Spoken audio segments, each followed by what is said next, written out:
Hello everybody, I am Ritesh sir, the teacher of English grammar at Shakespeare in Hazaribagh. Today once again I am before you with my new video. In my last video I taught you about cases of pronoun, but in this video I will teach you tense here. And now today you have to read in good way, because today I will explain about tense. But now at first you have to think about your cases of pronoun.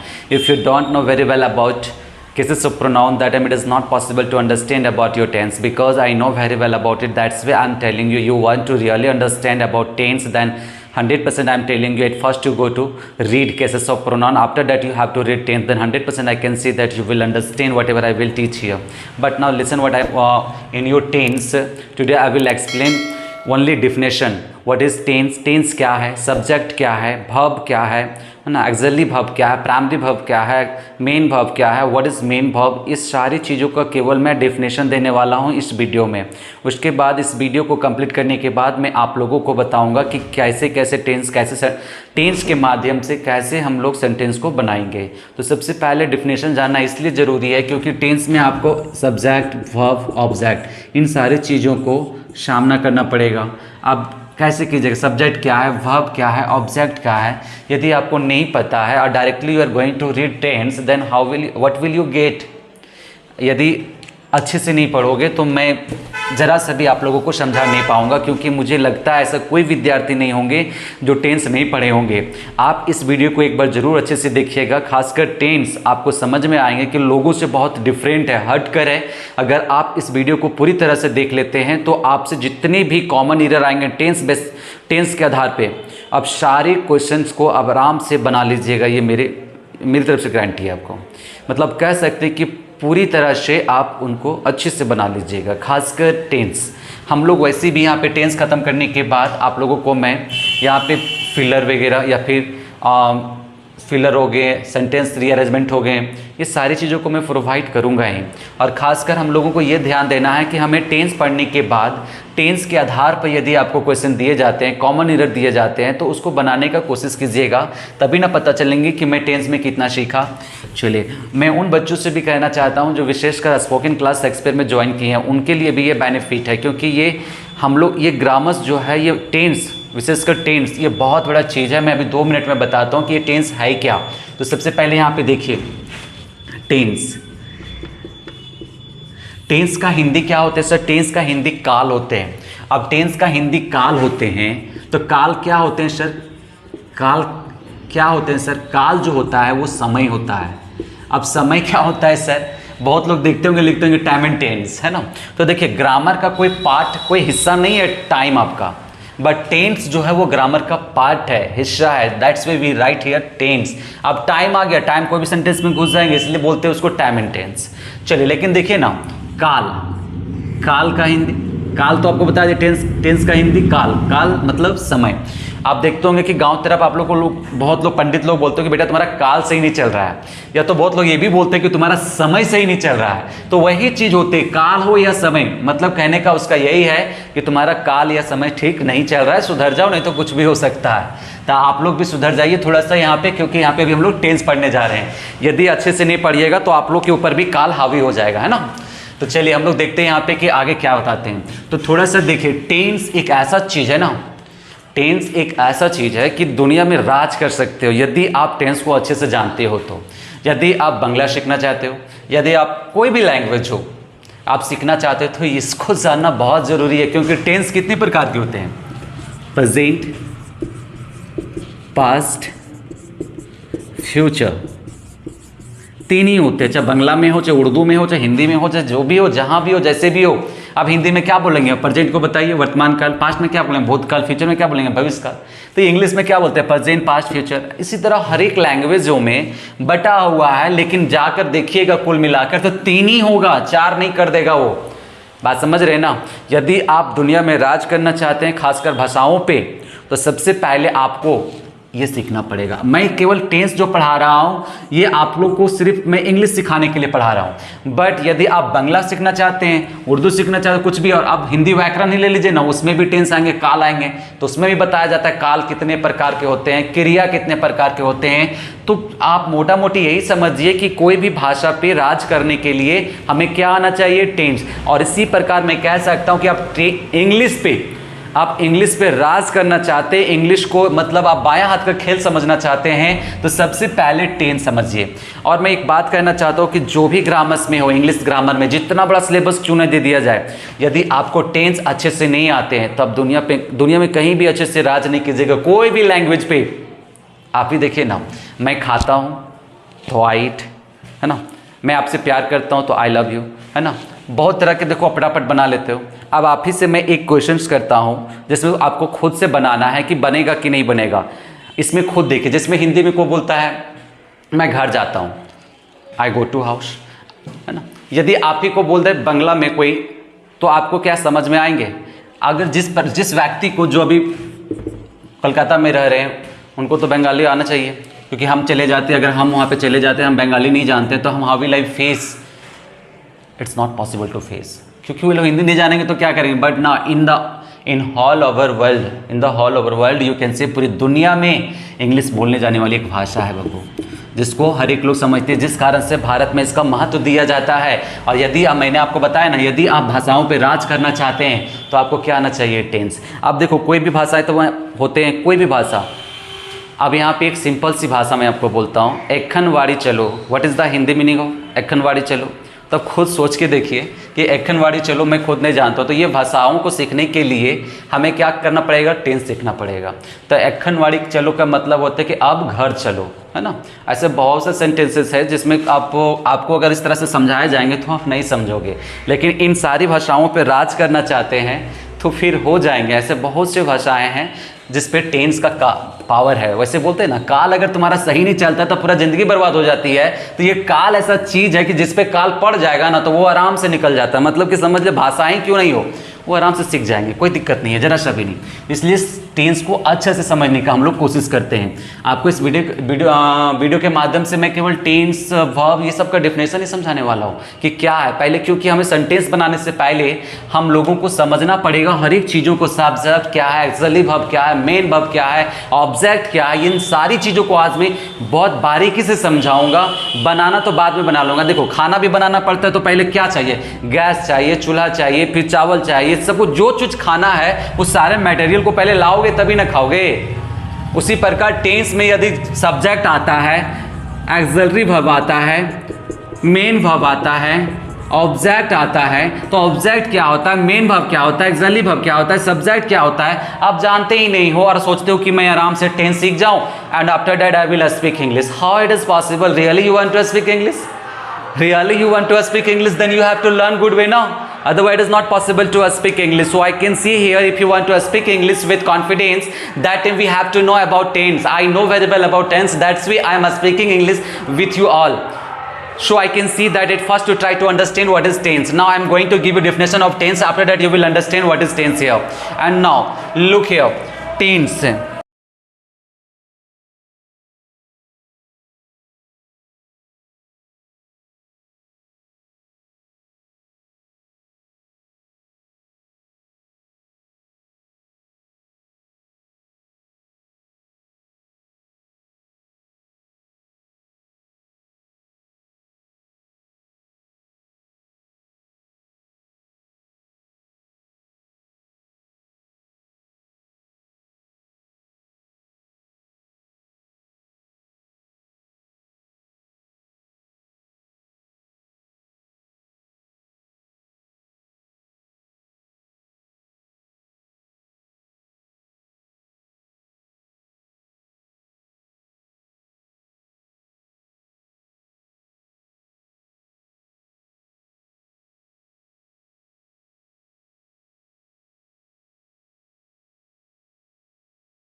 So now look here, what is the definition of tense? So everybody look at me. Tense changes. सबसे पहले पकड़ो, tense means काल, changes means बदलना, form means रूप, भाव means क्रिया, express means व्यक्त करना या फिर बताना। टाइम मतलब समय, एक्शन मतलब कार्य। बात समझ में आ रही है? हाँ, फिर से वही आ गया ना, कॉल मतलब कहना और टेंस मतलब काल, है ना। तो चलिए सबसे पहले इन सारी वर्ड्स को अच्छे से देख लीजिए, है ना। अब यहाँ पे देखिए क्या कहता है, tense changes the form of the verb, मतलब कि टेंस जो है वर्ब के रूप को बदल देता है। कौन बदल देता है? देखो यहाँ पे वर्ब के रूप को बदल देता है कौन? टेंस। कब बदल देता है? To express the time of an action, मतलब कि एक कार्य के समय को जब हम व्यक्त करते हैं, जैसे में एक कार्य किया जा रहा है आपके द्वारा, और जब उस कार्य किए गए कार्य के समय को जब हम किसी को बताएंगे कि हम कल जो है 7 बजे शाम को चोरी किए थे, जब ये चीज हम किसी को बताएंगे और जब ये चीज को बताएंगे तो उस वक्त एक समय हुआ होगा। वो कौन सा काल में? वो कल की बात कर रहे हैं ना, तो पास्ट काल में चला गया, मतलब भूत काल में चला गया। और जब हम भूत काल में चला गए तो क्या करेगा ये टेंस? क्या करेगा? चुपके से आएगा और क्या करेगा? वर्ब के रूप को क्या करेगा? बदल के रख देगा। जैसे मैं कल शाम को गांधी मैदान में क्रिकेट खेल रहा था, तो क्या कर रहा था? कल मैं शाम को गांधी मैदान में क्रिकेट खेल रहा था अपने दोस्तों के साथ, और 7 बजे मैं कल खेल रहा था रात में। सोचो अब क्या हुआ कि क्रिकेट अब बॉल तो दिख नहीं रही थी, बस बैट को चलाए जा रहे थे। तो अब यहाँ पे देखो कि कल मैं रात 7 बजे या फिर कल मैं रात 7 बजे अपने दोस्तों के साथ क्रिकेट खेल रहा था। जब मैं ये बात आज करूंगा आप लोगों के साथ, तो ये क्या हो गया? पास्ट में चला गया। तो उसी प्रकार यदि अब नहीं समझ रहे तो शॉर्टकट में समझो कि मैं क्रिकेट मैं खेलता हूं। मैं क्या करता हूं? खेलता हूं। अब यहां पे समझो कि मैं खेलता हूं, तो मतलब ये प्रेजेंट की बात कर रहा है। अगर यही बात करता मैं खेलता था, तो ये पास्ट की बात करता है। आई शैल प्ले मतलब कि मैं खेलूंगा, ये मतलब फ्यूचर की बात करता है। तो देखो जब भी काल बदलेगा, जब भी कोई कार्य के समय बताएंगे, मतलब कि यह कार्य कल किया गया या यह कार्य अभी किया गया या यह कार्य कल किया जाएगा, तो जब भी आप बताओगे किसी को कार्य के समय को, देखो यहाँ पे कार्य का समय के, जब भी किसी को कार्य के समय के बारे में बताओगे ना, तो वर्ब के रूप में क्या होगा? परिवर्तन हो जाएगा, बदल जाएगा। कैसे? देखो आई प्ले मतलब ये प्रेजेंट में खेलता है। क्या करता है? प्रेजेंट में खेलता है। अब ये पास्ट में आ गया आई प्लेड, तो देखो क्या करता है? Tense changes the form of the verb, मतलब वर्ब के रूप को क्या करता है? टेंस बदल देता है। तो देखो ना मेन वर्ब ये वर्ब प्ले था, यहां पे क्या आ गया? प्लेड। अब यहां देखो मैं खेलता हूं तो प्रेजेंट बात हो गई थी आई प्ले, बट यहां पे आई प्लेड मतलब मैं खेलता था। तो सोचो ना कि जब भी कार्य के समय को हम किसी के सामने व्यक्त करते हैं, तो टेंस के क्या बोलते हैं? टेंस जो है वो वर्ब के रूप को क्या करता है? बदल के रख देता है, उसी को टेंस कहते हैं। कोई दिक्कत यहां पे? चलिए नहीं समझे ना? नहीं समझे? बिल्कुल भी नहीं। तो देखो काल कितने होते हैं? 3, प्रेजेंट, पास्ट, फ्यूचर। चलिए एक काल कितने प्रकार के होते हैं? 3 प्रकार के। ध्यान से सुनिएगा आप 3 को। अब अबू बताओ, मैं पढ़ा रहा हूं आप लोगों को, तो ये कब यह कार्य कब किया जा रहा है? मतलब अब भी किया जा रहा है, मतलब प्रेजेंट में किया जा रहा है। तो ये प्रेजेंट काल की बात होगी ना, मैं पढ़ा रहा हूं तो प्रेजेंट की बात कर रहा हूं ना। अब जैसे ही मैं पढ़ा रहा हूं, अब घुस जाता हूं पास्ट में, तो मैं पढ़ा रहा था, मतलब काल जैसे चेंज हुआ वैसे ही देखिए समय का मतलब कार्य करने का समय भी चेंज हो गया। कार्य करने का समय भी चेंज हो गया। सिंपल सा फंडा समझो ना, कोई भी कार्य करोगे तो कोई समय में करोगे कि नहीं करोगे? रात में करते हो या सुबह में करते हो या दिन में करते हो या दोपहर में करते हो, जब भी करते हो कोई कार्य तो करते हो किसी समय। तो जब भी कोई कार्य करते हो कोई भी समय में, और जब वह कार्य के समय को जब किसी के सामने बताओगे, तब उस टाइम क्या करेगा? वर्ब का रूप में परिवर्तन कर देगा। कौन बदल देगा? टेंस। जैसे मैं देखो मैं बोल रहा हूं मैं पढ़ रहा हूं तो आई एम रीडिंग, मैं पढ़ा रहा हूं, आई एम टीचिंग, तो मैं पढ़ा रहा हूं, आई एम टीचिंग मतलब प्रेजेंट में पढ़ा रहा हूं। आई वाज टीचिंग मतलब मैं पास्ट में पढ़ा रहा था। तो यही चीज समझो ना कि बदल के रख देता है। टेंस क्या करता है? वर्ब के रूप को बदल देता है। कब? जब भी कोई कार्य किया जाता है कोई भी समय में, और जब उस कार्य के समय को जब हम किसी को बताएंगे तो क्या होगा? टेंस जो है वर्ब के रूप को बदल के रख देता है। जैसे मैं प्ले था तो यहाँ प्लेड हो गया। बात समझ में आ गई? बस इतनी समझो। अब देखो एक बच्चा ने मुझसे पूछा था सर कि देखिए प्रेजेंट, पास्ट, फ्यूचर पढ़ाते हैं सर। चलिए काल 3 प्रकार के होते हैं सर, प्रेजेंट, पास्ट, फ्यूचर। ये तो सर बुक में भी लिखा होता है और आप भी वही एकदम सेम चीज बता रहे हो सर, प्रेजेंट, पास्ट, फ्यूचर। तो सर बुक को पढ़ूं या फिर आपके वीडियो को मैं देखूं? तो देखो सबसे, क्योंकि बुक में तो ऑलरेडी ये चीज लिखी हुई है प्रेजेंट, पास्ट, फ्यूचर सर। यदि मैं आपका वीडियो देखता हूं तो कुछ तो यूनिक होने चाहिए ना, नहीं तो फिर मैं सबसे अच्छा बुक ही पढ़ लूंगा। तो नाउ लिसन, बात भी सही है। तो बोलो बाबू खड़ा होकर क्या कहना चाहता है तुम बताओ? तो उसने खड़ा होकर क्वेश्चन कर दिया कि सर प्रेजेंट ही क्यों होता है फर्स्ट में? हम चाहे तो पास्ट क्यों ना लिख दूं? पास्ट, प्रेजेंट, फ्यूचर, हम इस चीज को क्यों नहीं फॉलो करते हैं सर, हम इस चीज को क्यों फॉलो करते हैं सर, ये पूरी दुनिया, हमारे गुरुज भी किए थे, आप भी कर रहे हो और आने वाले भी लोग करेंगे, बट मैं आपसे जानना चाहता हूं कि ऐसा क्यों करते हैं लोग और ऐसा क्यों नहीं करते हैं। बस आप इसका रीजन समझा दीजिए, केवल मैं मान जाऊंगा। तो आप लोग का ब्रेन में कुछ काम कर रहा है तो बताइएगा थोड़ा सा अपना कमेंट में, है ना। तो चलिए आप लोग को बाद में, तो मैं पहले समझाता हूं। तो वो लड़का, मैंने बोला कि हाँ पास्ट प्रेजेंट फ्यूचर करे या फिर फ्यूचर पास्ट प्रेजेंट करे या फिर प्रेजेंट पास्ट फ्यूचर करे, जो करना है करो ना भाई, मात्र 3 ही ना होगा, 3 ही ना होगा। तुम आगे पीछे कुछ भी कर लो, मात्र 3 ही होगा। लेकिन फिर भी बहुत सारे शिक्षकों को इतना दम नहीं है कि वो बता दे कि प्रेजेंट पास्ट क्यों होता है। हम चाहे बोल दिए, मैं भी एक शिक्षक हूं, मैं भी बोल रहा हूं कि लीजिए प्रेजेंट को ऊपर past future, past present future कर दीजिए या फिर पास्ट फ्यूचर प्रेजेंट कर दीजिए, जो माने वो कीजिए, मात्र 3 ही है ना। चलो पहले प्रेजेंट पढ़ाते थे, अब पास्ट पढ़ा देंगे पहले, तो कोई दिक्कत है क्या। तो सर ये क्या बोलते हैं इसको, ये खोटा में जिसको बोलते हैं ना थेथोलॉजी, वही चीज हो गया ये। अब आई को सर, आई कौन सा पर्सन, फर्स्ट पर्सन के सिंगुलर में है, अब मन क्या किया तुम्हारा कि नहीं, इसको सेकंड पर्सन के सिंगुलर में ढकेल देते हैं ना। तो आपके कहने से, मेरे कहने से थोड़ी ना होगा। तो आखिर होता क्यों है उसी में, ये जानना आपका हक है। तो सुनो यहाँ पे अभी बात करते हैं प्रेजेंट पास्ट फ्यूचर। तो लड़का को बोले कि प्रेजेंट पास्ट फ्यूचर क्यों होता है सर, आप बता दीजिए। मैंने बोला प्रेजेंट पास्ट फ्यूचर ये हर एक किताबों में लिखा गया है, बड़े बड़े राइटर लोग लिखे हैं, हम तो एक शिक्षक हैं, है ना। तो बोले सर, तो आपका मतलब आप बुक से पढ़ के आए हो। बोले डेफिनेटली मैं बुक में पढ़ा हूँ, तभी तो आपको पढ़ा रहा हूँ। तो सर आपका तजुर्बा क्या है, अनुभव क्या है, आपने 8 साल पढ़ा है, 7 साल पढ़ा है, 9 साल पढ़ा है, वैसे अप्रॉक्स में 8.5 साल हो गया पढ़ाते हुए। तो आप इतने दिनों से पढ़ा रहे, तो अभी तक प्रेजेंट पास्ट फ्यूचर को ही पढ़ा रहे। बोले क्या करूँ, प्रेजेंट पास्ट फ्यूचर ही पढ़ा रहा हूँ, क्योंकि काल जो होती है वो 3 ही होती है, 4 कहाँ से लाऊँ मैं। सिंपल सी बात है। आप ला सकते हो क्या, बताओ। नहीं सर ला तो नहीं सकते, बट ये सिर्फ बता दीजिए कि पास्ट प्रेजेंट क्यों नहीं हो सकता है। मैंने बोला वो भी हो सकता है, ये भी हो सकता है, मैंने तो बोल दिया एक पल के लिए। लेकिन वो बोला क्यों हो सकता है ऐसा, या ऐसा हुआ तो क्यों हुआ है, ये बताइए। तो फिलहाल मैं बच्चों से बोला कि देखो तुम पास्ट पहले करना चाहते हो ना, कर दो, कोई दिक्कत नहीं है ना। प्रेजेंट करना चाहते हो ना, कर दो। फ्यूचर करना चाहते हो, कर दो, कोई दिक्कत नहीं है। लेकिन प्रॉब्लम हो गया। प्रॉब्लम क्या हो गया कि सिंपल सी बात है, मैंने बोला कि देखो ये बुक में लिखा गया तो इसको तुम फॉलो करो, ये अच्छा होगा। तो मैंने उसे ये बताया क्योंकि ये कोई किताब में लिखा नहीं गया है, तो इसको फॉलो करो तुम।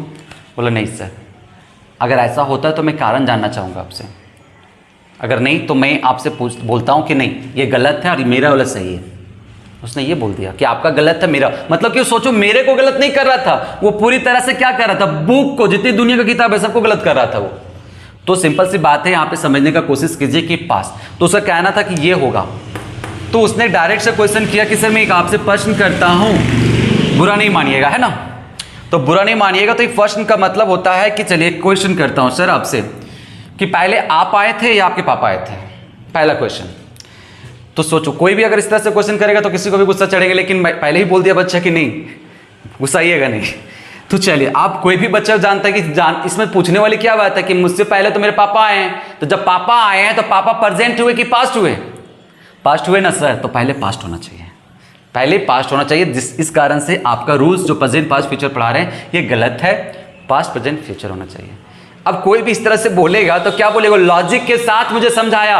और देखो इंग्लिश में logic and magic it's very important, that's why I am telling you never remember anything. कोई चीज को याद मत करो, लॉजिक एंड मैजिक समझो, दिमाग में हमेशा रह जाएगा जिंदगी भर के लिए। तो सुनो, वो लड़का जिस तरह से समझाया तो मैं तो खुश हो गया, लेकिन मैं सोच रहा था कि जो इतने विद्वान लोग इस तरह से लिखे उसके बारे में तो कुछ चल रहा होगा कि नहीं चल रहा होगा।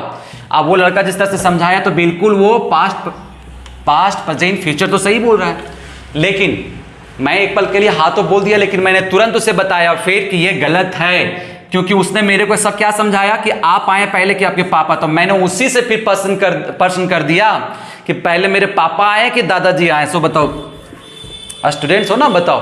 तो वो बताएं कि साहब दादाजी, तो पापा क्या हो गए, प्रेजेंट ना, पास्ट कौन हो गया, दादाजी। तो मतलब कि तुम समझा नहीं समझा, समझाता हूं, प्रेजेंट पास्ट इसी का चर्चा हो रहा है ना फिलहाल, देखते हैं। तो समझो, मैंने उससे बोला मेरे दादाजी पहले आए कि पापा जी पहले आए, तो बोला दादाजी। तो दादाजी क्या निकले, पास्ट। तो क्या कहना चाहते हो, मेरे पापा पास्ट नहीं हुए, अब प्रेजेंट हो गए ना। तो इसलिए राइटर लोग जो लिखता है ना वो सोच समझ के लिखता है कि किताब में प्रेजेंट पास्ट फ्यूचर ही क्यों होगा। तो सुनो क्यों होता है, क्योंकि कोई भी कार्य प्रेजेंट में जो होती है और जो घटती है वही कार्य भूतकाल बन जाती है।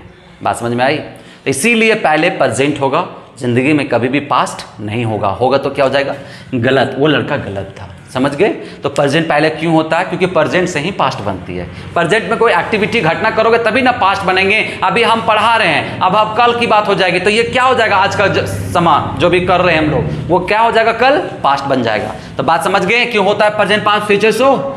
ये बात को याद रखिएगा दिमाग में। चलिए अब आगे देखते हैं हम लोग।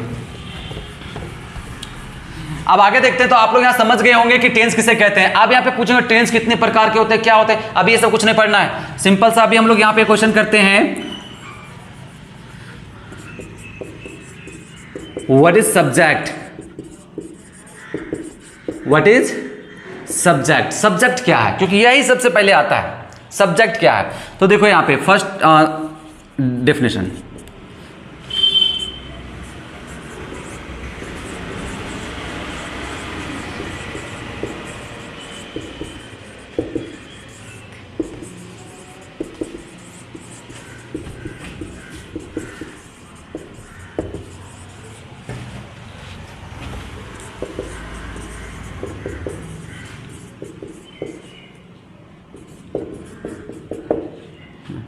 चलिए अब यहां पे देखें, द पर्सन और the thing that we are speaking about कर दीजिए, स्पीकिंग है ना।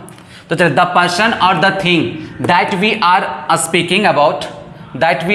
Speaking about is called subject. मतलब सुनिएगा, सबसे पहले जिस व्यक्ति को जैसे देखिए, जिस व्यक्ति या फिर जिस व्यक्ति के बारे में या फिर जिस वस्तु के बारे में हम लोग बात कर रहे हैं, हम लोग जिस व्यक्ति या वस्तु के बारे में बात कर रहे हैं, देखिए वी आर स्पीकिंग लिखा हुआ है, वी आर स्पीकिंग अबाउट। तो जिस व्यक्ति या वस्तु के बारे में हम लोग बात कर रहे हैं उसी को सब्जेक्ट कहते हैं। जिस व्यक्ति को बारे में, देखिए यहां पे आई एम प्लेइंग। तो देखिए, द पर्सन और the thing that we are speaking about is called subject. करने का मतलब है कि जिस व्यक्ति या वस्तु के बारे में हम लोग बात कर रहे हैं उसी को सब्जेक्ट कहते हैं। तो यहां एग्जांपल में समझिएगा कि हम किसके बारे में बात कर रहे हैं। तो देखिए, तो यहां पे आई एम प्लेइंग मतलब खेलना, मतलब कौन खेल रहा है? मैं। किसकी बात हो रही है? आई क्या है? एक पर्सन। तो जिसके बारे में बात किया जाएगा वही हो जाएगा सब्जेक्ट। समझ गया ना? पूरा इजी है। द पर्सन और द थिंग दैट का मतलब जिस होता है या जो होता है। We are speaking about is called subject. मतलब फिर से सुनिएगा, जिस व्यक्ति के, जिस कहां से आता है सर? ये जिस व्यक्ति या फिर जिस वस्तु के बारे में देखिए अबाउट लगा हुआ है, के बारे में हम लोग बात कर रहे हैं उसी को हम लोग सब्जेक्ट कहते हैं। तो यहां पे आपको समझा दिया कि नहीं समझा है? अब यहां पे आपसे कोई पूछेगा आगे कि व्हाट इज सब्जेक्ट हो गया। अब आपसे पूछता है कि सब्जेक्ट कितने प्रकार के होते हैं, काइंड्स ऑफ सब्जेक्ट, है ना। तो आगे हम लोग बात करते हैं इसकी। फिलहाल क्या बात कर रहे थे? सब्जेक्ट के बारे में। तो सब्जेक्ट का डेफिनेशन दे दिया ना आप लोगों को। अब यहाँ पे हम लोग बात करते हैं सब्जेक्ट में क्या क्या आ सकती है। तो सब्जेक्ट के रूप में क्या क्या आ सकते हैं? नाउन या प्रोनाउन आ सकते हैं। जैसे मैं आता हूं, मैं खाता हूं तो आई ईट, तो आई क्या हुआ? प्रोनाउन। राम खाता है तो राम क्या हुआ? नाउन। तो राम क्या हुआ? सब्जेक्ट हुआ, लेकिन है क्या? नाउन। अब मैं खाता हूं तो मैं क्या हूं? प्रोनाउन। आखिर है क्या सेंटेंस में? सब्जेक्ट। तो उसी प्रकार यहां समझने का कोशिश कीजिए। जैसे यहां पे समझिए, आई ईट।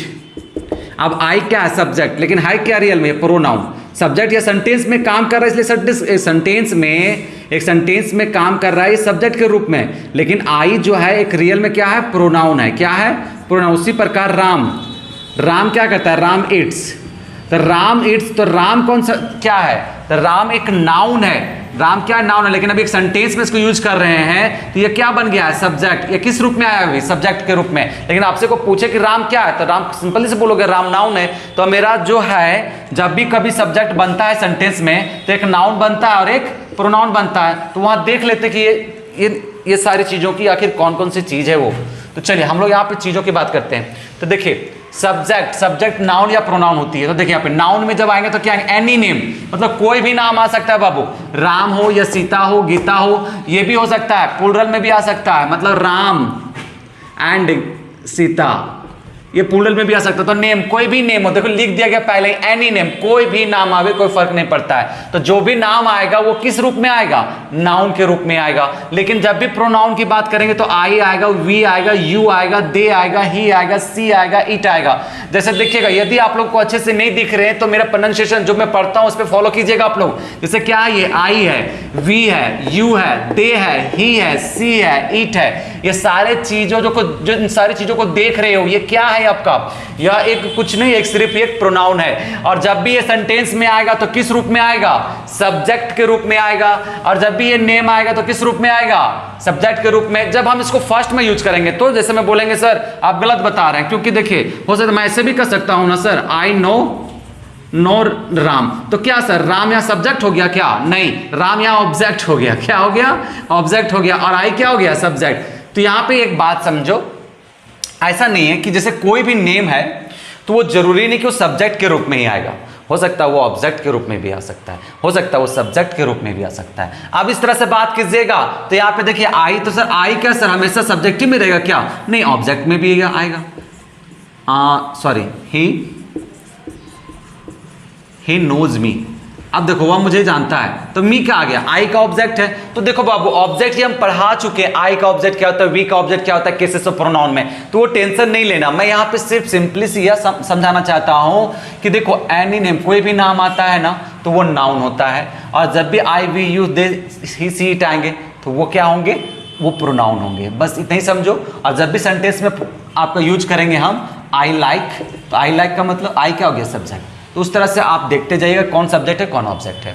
चलिए आगे बात करते हैं। यहाँ पे व्हाट इज वर्ब। अब व्हाट इज वर्ब, वर्ब क्या है, मतलब क्रिया क्या है, तो सुनिएगा। अब वर्ब इज अ वर्ड, मतलब एक वर्ब जो है वो क्या है, एक वर्ड है, मतलब एक शब्द है। That tell something, जो क्या करता है, शब्द कुछ बोलता है, किसके बारे में बोलता है, पर्सन और वस्तु के बारे में बोलता है। और जो शब्द, मतलब जो शब्द किसी व्यक्ति या वस्तु के बारे में कुछ बोलता है उसी को हम लोग क्या कहते हैं, वर्ब कहते हैं। कोई दिक्कत यहाँ पे, कोई दिक्कत यहाँ पे नहीं।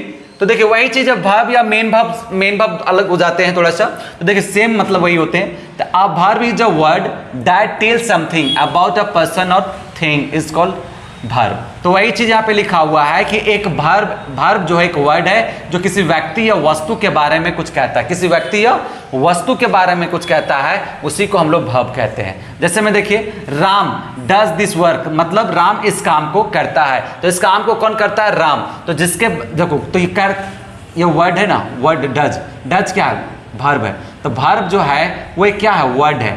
अब ये वर्ड क्या करता है बाबू बताओ तो, ये वर्ड क्या कहता है, ये वर्ड किसी के बारे में कहता है, किसके बारे में कहता है, पर्सन और व्यक्ति के बारे में। तो क्या कहता है कि राम डज, मतलब कि राम करता है। तो क्या करता है, डज मतलब करता है, कौन क्या करता है, इस काम को करता है। तो इस काम को कौन करता है, राम करता है। तो जिस व्यक्ति या वस्तु के बारे में बात किया जाता है ना, जिसके द्वारा, जो शब्द के द्वारा, मतलब जो शब्द के द्वारा, मतलब जो शब्द होगा, मतलब कि वर्ब क्या है, वर्ब एक वर्ड है। तो वर्ड यहाँ पे देखिए वर्ड है ये। तो जो शब्द किसी व्यक्ति या वस्तु के बारे में बात करेगा वही शब्द वर्ब होगा, वही शब्द वर्ब होगा। बात को सुनिएगा। तो ये शब्द किसके बारे में बात कर रहा है, राम के बारे में। तो ये शब्द क्या हो गया, वर्ब हो गया। सेम उसी देखिए, काइंड्स ऑफ वर्ब, वर्ब कितने प्रकार के होते हैं, it is mainly of two types, है ना। ये मुख्य रूप से दो प्रकार के होते हैं, एक होते हैं मेन वर्ब, एक होते हैं ऑक्सिलरी वर्ब। देखिए अब वर्ब में यहाँ पे इजेमार भी आ सकता था। अब मेन वर्ब क्या होता है, मेन वर्ब को हम लोग प्रिंसिपल वर्ब भी कहते हैं, ये बात को ध्यान में रखिएगा।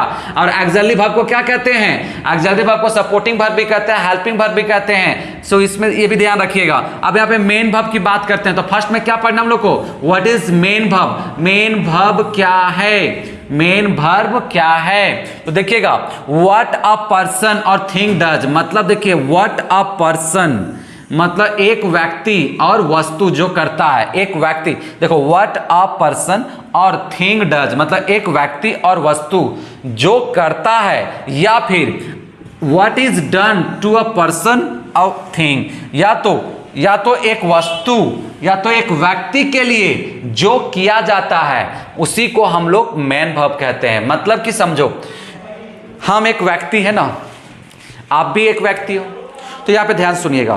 जो व्यक्ति कोई कार्य करता है, जो भी कार्य करेगा वही वर्ब होगा, और या तो फिर दूसरे शब्दों में समझिए, या तो फिर जिस व्यक्ति के लिए या वस्तु के लिए कोई कार्य किया जाएगा या किया जाता है वही मैन वर्ब होता है।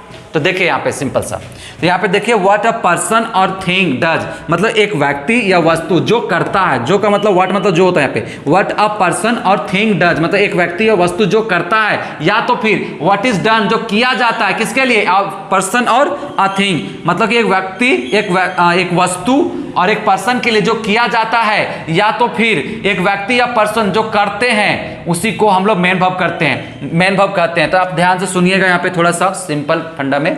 चलिए मैन वर्ब किसे कहते हैं, तो पूछो बोलना सिंपल सी बात है कि एक व्यक्ति या फिर वस्तु जो करता है, या तो फिर एक व्यक्ति या वस्तु के लिए जो किया जाता है उसी को मैन वर्ब करते हैं। तो यहाँ पे देखो कि एक व्यक्ति या वस्तु के लिए क्या किया जाता है या फिर एक व्यक्ति वस्तु क्या करता है, देखते हैं सेंटेंस में।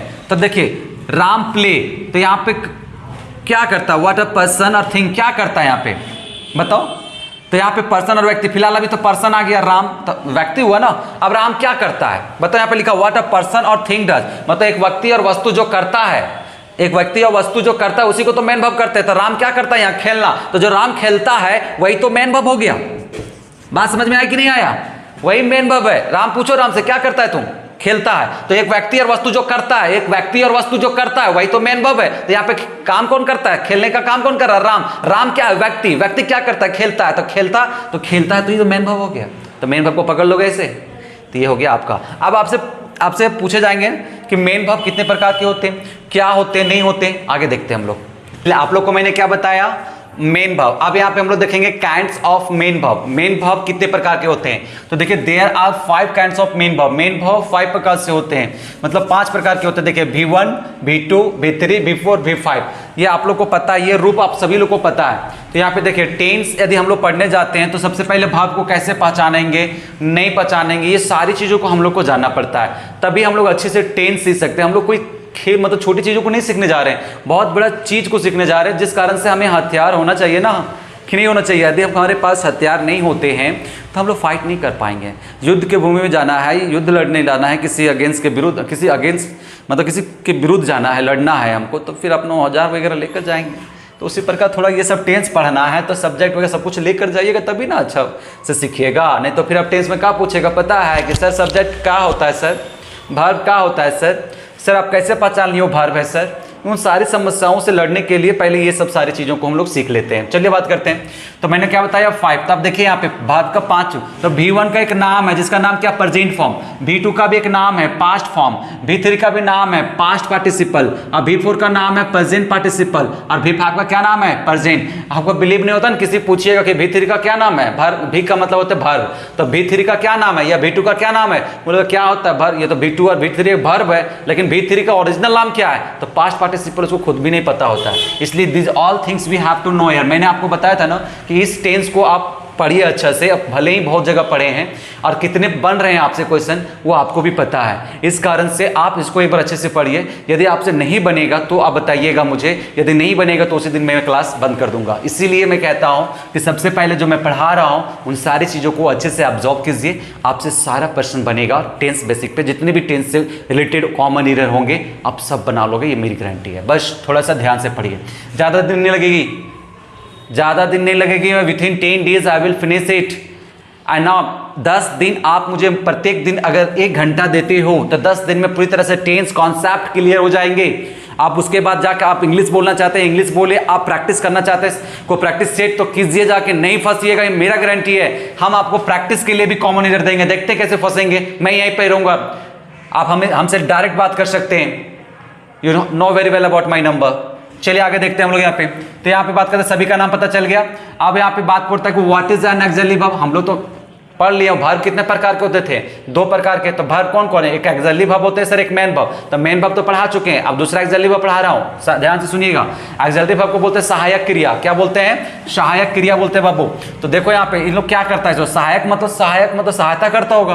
तो an auxiliary verb is used मतलब एक एक्सिलरी वर्ब को हेल्पिंग वर्ब भी बोल सकते हैं। तो एक एक्सिलरी मतलब एक हेल्पिंग वर्ब को यूज किया जाता है to help the main verb, मतलब मेन वर्ब को मदद करने के लिए यूज किया जाता है। And to form the tenses, किस रूप में? टेंसेस के रूप में। And in interrogative negative sentences, और सेंटेंस को इंट्रोगेटिव और नेगेटिव बनाने के रूप में मदद करता है। कौन? एक्सिलरी वर्ब मतलब हेल्पिंग वर्ब। आप साफ शब्दों में समझ लीजिए, यदि एक्सिलरी वर्ब नहीं होंगे, सपोर्टिंग वर्ब नहीं होंगे, मतलब देखिए axillary verb, supporting verb, helping verb सब एक ही है, गड़बड़ाइएगा नहीं। तो अगर नहीं होंगे तो हम सेंटेंस को अफर्मेटिव से नेगेटिव कभी जिंदगी में नहीं बना पाएंगे। देखो ना, आई एम प्लेइंग, एम क्या किया यहां पे, चलो I play, this is your affirmative. अब इसको बनाओ तुम लोग नेगेटिव में, तो क्या करोगे? I do not play. अब ये डू नॉट क्या है? एक्सिलरी वर्ब है ना कि नहीं?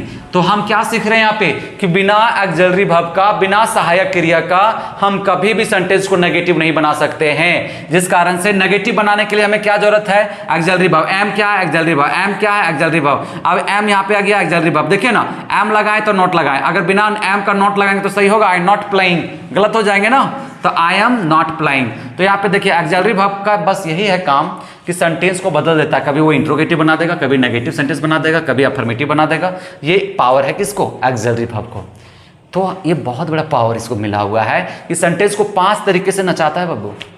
पहला अफर्मेटिव, फिर अफर्मेटिव से अगर हमको नेगेटिव आना है तो कौन लाएगा? हमको एक्सिलरी वर्ब। इंट्रोगेटिव बनाना तो कौन लाएगा? Axillary verb. इंट्रोगेटिव नेगेटिव बनाना है तो कौन लाएगा?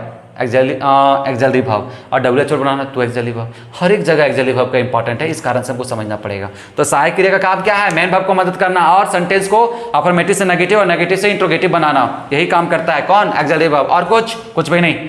आगे देखते हैं काइंड्स ऑफ एक्सिलरी वर्ब। आपके एक्सिलरी वर्ब कितने प्रकार के होते हैं? Primary auxiliary verb first and second, model axillary verb. तब देखते हैं प्राइमरी एक्सिलरी वर्ब किसे कहते हैं, है ना। तो यहाँ पे हमें हर एक चीजों को सीखना पड़ेगा। चलिए आगे देखते हैं। नाउ चलिए हम लोग देखते हैं यहाँ पे, आप लोग को बताएं कि एक्सिलरी वर्ब कितने प्रकार के होते हैं। तो यहाँ पे देखिए पहले आ गए क्या? Primary axillary verbs. उसके बाद हम लोग का क्या पड़ता है? Model axillary verb. तो सबसे पहले हम लोग बात करते हैं प्राइमरी एक्सिलरी वर्ब्स का। तो प्राइमरी एक्सिलरी वर्ब्स में देखिए कौन कौन सा एक्सिलरी वर्ब आते हैं। तो जब हम लोग प्रेजेंट की बात करते हैं तो देखिए उसमें इज आ जाएंगे, एम आ जाएंगे, आर आ जाएंगे, डू आ जाएंगे, डज आ जाएंगे, हैज आ जाएंगे, हैव आ जाएंगे, है ना। तो ये सारे जो है देख रहे हैं ना, ये सारे जो है प्रेजेंट, ये सारे को पूछा जाएगा इज कौन सा वर्ब है तो बताइएगा प्राइमरी एक्सिलरी वर्ब है। एम कौन सा वर्ब है?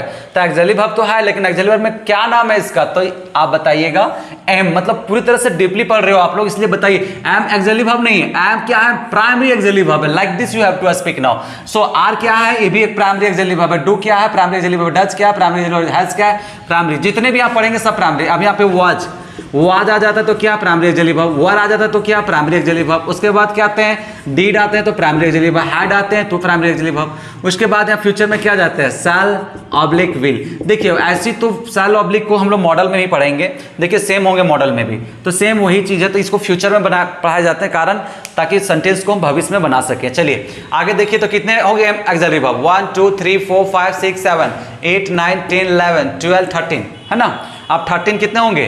13 हो जाएंगे मॉडल, देख लीजिए गिन के। लेकिन ये शैल विल क्या मॉडल का ही हिस्सा है, लेकिन हम लोग कहाँ पढ़ रहे हैं? टेंस में पढ़ रहे हैं, फ्यूचर में प्राइमरी एक्सिलरी वर्ब के रूप में। तो ये हम लोग वहीं पर पढ़ लेते हैं, इसकी कोई जरूरत नहीं है, इसलिए हम लोग कैन से स्टार्ट कर सकते हैं। लेकिन आपसे कोई पूछे कि मॉडल एक्सिलरी वर्ब जो है वो कितने होते हैं, तो आपको 13 बोलना पड़ेगा। मॉडल कितने होते हैं? 13। बात समझ में आ रही है कि नहीं? मॉडल कितने होते हैं? 13। अब यहाँ पे देखिए 13 और 13 उसका 26 हो जाता है, लेकिन मात्र 24 ही एक्सिलरी वर्ब होते हैं। कितने? 24। अब यहाँ पे देखिए तो शैल और विल दोनों सेम है कि नहीं है, इसीलिए टोटल कितने होते हैं एक्सिलरी वर्ब्स? 24, है ना।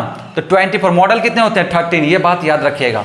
कोई भी आपसे पूछ सकता है कि मॉडल कितने होते हैं, तो बोलिएगा 13। और पूरा एक्सिलरी वर्ब कितने होते हैं? 24। और 24 एक्सिलरी वर्ब को आप सही से is, am, are, do, does, has, have, was, were, did, had, shall, will, used to, shall, will, can, may, could, might, used to, should, would, must, ought to, need, dare, इतना ही को आप अच्छे से नहीं सीखे हो अभी तक कि कहां पे इसका स्थान है और कैसे कैसे इसको यूज करना चाहिए। इस कारण से आज तक आपको इंग्लिश सताती है, इस कारण से आज तक आप सक्सेस लाइफ में नहीं हो, इस कारण से बार बार असफलता ही हाथ लगती है, सफल नहीं हो पाते हो। मात्र इतना 24 रट लो, देख लो एक बार अच्छा से, मात्र इतना ही पढ़ना है 24। एक्सिलरी वर्ब्स, इतना कर लीजिए ना, इंग्लिश पूरी तरह से एकदम अच्छे हो जाएंगे, किसी को भी मात दे दोगे।